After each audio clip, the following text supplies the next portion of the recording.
il vient régulièrement nous voir et Joachim est professeur d'ailleurs à l'université, et puis intervient régulièrement sur l'antenne de CNews, il intervient également sur les antennes du Figaro, et il a donc publié, avec le verdict du procès Paty, notre seul horizon est celui d'un laxisme résigné.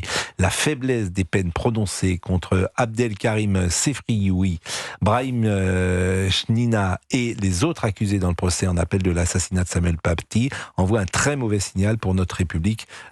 Déplorez-vous. Alors, il faut rappeler qu'effectivement, monsieur Sefrioui a eu la même peine qu'en première instance, c'est-à-dire 15 ans. Oui. Mais en revanche, vous avez deux personnes qui avaient été, très proches de celui qui avait tué Samuel Paty, puisqu'il l'avait accompagné, accompagné en voiture, il avait choisi un couteau, etc. En première instance, ils avaient pris 16 ans. Le parquet avait requis 16 ans. Et là, ils ont pris 6 et 7 ans, ce qui fait qu'ils vont être libres demain matin. Exactement. Alors même qu'on parle de gens qui ont armé le bras du tueur, littéralement, qui ont créé les conditions du passage à l'acte terroriste, et ils seront libres dans toute vraisemblance demain, ce qui est une claque à Samuel Paty, un énième crachat sur sa tombe après un procès extrêmement violent, et une injure à sa famille qui ne demandait pas vengeance depuis le début du procès, mais qui demandait réparation, qui demandait justice, qui demandait vérité. Force est de constater qu'ils n'ont pas obtenu ces réparations, puisque les peines qui ont été prononcées sont décevantes. Elles sont en deçà des réquisitions. Elles sont en deçà, vous l'avez dit, des peines prononcées en première instance pour Ebs Cirkanov et Boudaoud. Donc oui, il y a une quasi-impunité. Ce qui est intéressant, c'est que c'est une justice de professionnels, hein. Nous sommes d'accord. C'est un magistrat professionnel, la cour d'assises spéciale. Mais pour comprendre cette décision, en fait, ce qui s'est passé, c'est que les magistrats ont laissé tomber, comme on dit, le T. L'association de malfaiteurs à caractère terroriste. Ils ont dit, on n'a pas la preuve que ces jeunes avaient une conscience idéologique et qu'ils connaissaient le projet terroriste. Donc ils étaient dans la voiture, ils ont été acheter un couteau. Je suis d'accord avec vous, mais je vous explique ce qui s'est passé. Oui, ils ont dit... Mais ils n'ont pas motivé encore. Je ne sais pas d'où vous sortez ça. Association de malfaiteurs de droit commun, Ben oui, mais je prépare les émissions avant de venir, mon cher. Je savais que vous alliez m'interpeller là-dessus. Je vous en prie. Et donc, ils ont considéré que c'était une association criminelle de droit commun, et la peine encourue, elle est plus que de 10 ans en coaction. Enfin bon. Et donc, ils ont automatiquement baissé la peine. Et moi, je suis comme vous, je ne comprends pas cette décision. Mais moi, je vous dis toujours la même chose sur la justice, c'est la loterie. C'est-à-dire qu'en première instance, vous prenez 16 ans, en deuxième, c'est les mêmes faits, et donc le regard qu'on porte dessus est différent. Donc vous avez des magistrats qui considèrent que ça vaut 16 ans, deux magistrats, des magistrats professionnels, des gens qui effectivement sont sur une cour particulière. Ils ne font que cela, ils jugent que ce type d'affaires. C'est difficile de ne pas considérer que c'est la loterie. Et je pense effectivement à la famille de Samuel Paty. Sa maman qui a suivi en plus un avocat. Sa mère était très touchant dans ce matin. Deuxième fois, Joachim Le Floch. Il y a deux motifs de satisfaction dans le verdict. C'est le fait que la fatwa numérique a été considérée comme un crime et que l'association de malfaiteurs terroristes a été reconnue pour Sefrioui et pour Chnina, ce qui change quand même beaucoup de choses. Maintenant, les peines sont très en deçà pour les deux autres, les deux autres complices. Et moi, j'ai repensé au moment où j'ai appris le verdict hier soir. Alors forcément, j'ai ressenti beaucoup d'incompréhension, beaucoup de tristesse. J'ai pensé à cette phrase de Michael Paty, la sœur de Samuel, qui à la barre avait dit qu'elle espérait à la fin pouvoir montrer à son fils de 12 ans que les méchants ne gagnaient pas à la fin. Force est de constater que les méchants ont partiellement gagné. Je dis partiellement, encore une fois, parce que tout n'est pas jugé dans le verdict, mais beaucoup de professeurs le ressentent quand même comme une claque à leur figure. Je voudrais qu'on écoute, avant la pause, Bernadette Paty, la mère de Samuel Paty, et elle était ce matin sur RTL. On ne peut pas être apaisé à la suite de ce procès. On est forcément très en colère. Mais on ne comprend pas les décisions de la Cour. Comment voulez-vous comprendre entre le premier et le deuxième procès ces écarts ? Au procès, l'avocat général requiert des peines extrêmement légères. Le tribunal condamne beaucoup plus fortement les prévenus. Au procès en appel, les deux avocats généraux proposent des peines conséquentes. Le tribunal allège ces peines, mais d'une façon qu'on ne pourra jamais comprendre. On ne comprend pas cet écart. On a l'impression que la Cour a abandonné encore une fois Samuel.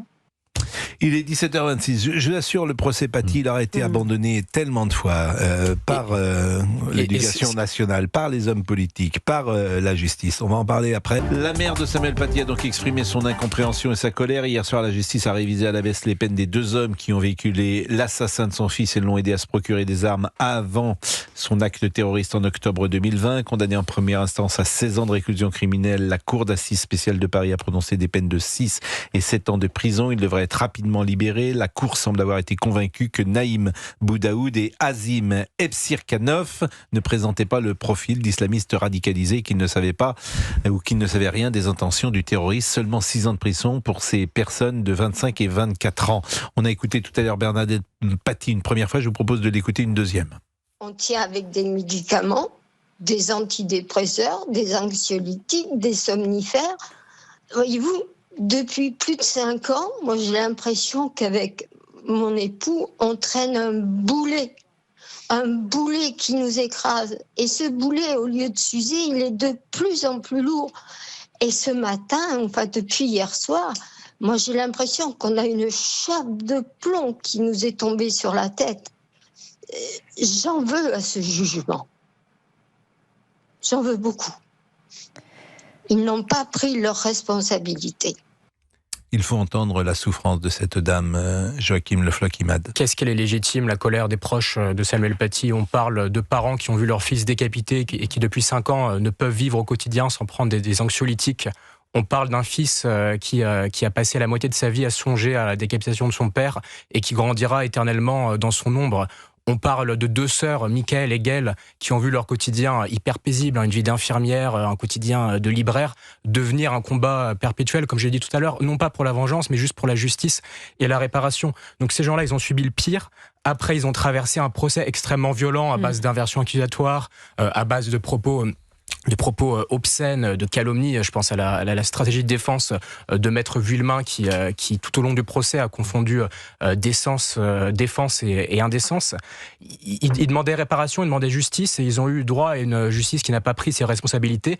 Une fois de plus, ils ont eu droit à une lâcheté totale des politiciens qui, ce matin, ont été très peu nombreux à réagir. Et de surcroît, ils ont eu le droit, sur un certain nombre de plateaux télé, à des commentateurs qui leur ont expliqué qu'il était populiste de critiquer une décision de justice. Mais à ces gens-là, moi, je réponds que critiquer une décision de justice, c'est un droit. C'est un droit qui est reconnu dans l'article 15 de la Déclaration des droits de l'homme et du citoyen, qui est juste l'un des héritages les plus nobles qu'on a de la Révolution française. Et que, vu la faiblesse des peines dans le procès Paty, c'est même plus qu'un droit, c'est un devoir politique et un devoir moral.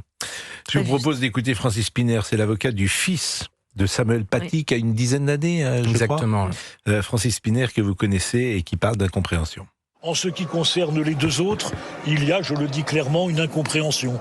Parce qu'amener quelqu'un sur les lieux du crime, après avoir acheté avec lui un couteau, avoir passé ses dernières 48 heures et dire qu'il n'était au courant de rien et que c'est une simple association de malfaiteurs, est pour la famille incompréhensible. En tout cas, ce soir, je pense à ce petit garçon dont le père a été tué et qui voit que finalement, si la République s'est montrée très ferme avec ceux qui sont les premiers responsables de la mort de Samuel Paty après Anzorov, c'est-à-dire ceux qui ont lancé la fatwa numérique, ceux-là sont sévèrement sanctionnés et c'est une satisfaction. Pour le reste, l'idée de savoir que ceux qui ont aidé Anzorov à acheter des armes et à se rendre sur les lieux soient bientôt libres, ne peut susciter évidemment qu'une certaine... Et je voulais vous faire écouter Maître Francis Vuillemin, puisque Joachim Le Floch-Imad en parlait tout à l'heure. C'est l'avocat d'Abdelkarim Sefrioui. Il a été condamné à 15 ans de prison. Et puis Francis Vuillemin avait eu une défense indécente, disiez-vous. Écoutez ce qu'il a dit après le verdict. C'est en partie un beau verdict qui a été rendu concernant les jeunes Ebsirkanov et Boudaoud, qui n'ont rien à faire en prison et qui vont sortir là, dans quelques jours. Une diminution de peine notable pour M. Chnina. Et pour notre client, le seul cas qui m'intéresse fondamentalement, c'est la confirmation donc par ce verdict d'une peine de 15 ans. Mais cette condamnation de M. Sefrioui, c'est en réalité la condamnation de toute la communauté musulmane française par une justice discriminatoire qui cible cette population, en particulier, je parle de la justice antiterroriste, pour la faire taire. Joachim Le Floch-Guimard. Ce que je constate, c'est que la démarche de Maître Vuillemin n'est pas judiciaire, elle est politique, profondément politique. Il parle comme un compagnon de route des frères musulmans. D'ailleurs, il reprend quasiment mot pour mot le rhétorique. Il parle comme un idiot utile, il parle comme un agitateur. D'ailleurs, c'est le procès qu'il a fait à Samuel Paty, puisqu'il faut rappeler qu'il a passé les 5 semaines du procès à jouer un procès dans le procès d'un mort, en l'occurrence, qu'il a expliqué que Samuel Paty discriminait les élèves musulmans au rebours de toute vérité, qu'il a expliqué que ce procès, c'était le procès des musulmans dans leur ensemble. Il a même été jusqu'à comparer ses free-oui à Nelson Mandela, ce qui en dit long sur son indécence. Donc je pense encore une fois que c'était pas une démarche judiciaire. D'ailleurs, sa ligne de défense a été sévèrement désavouée, puisque c'est Free-oui est le seul qui n'a pas vu sa peine réduite. En revanche, j'ai le sentiment que ce qui visait, c'était moins le verdict de la justice que la bataille des consciences. Et force est de constater que la ligne qu'il défend, elle tend à progresser dans la société française, mais aussi dans l'école, qui est plus que jamais en proie à l'entrisme islamiste et qui donne le sentiment de ne pas se défendre.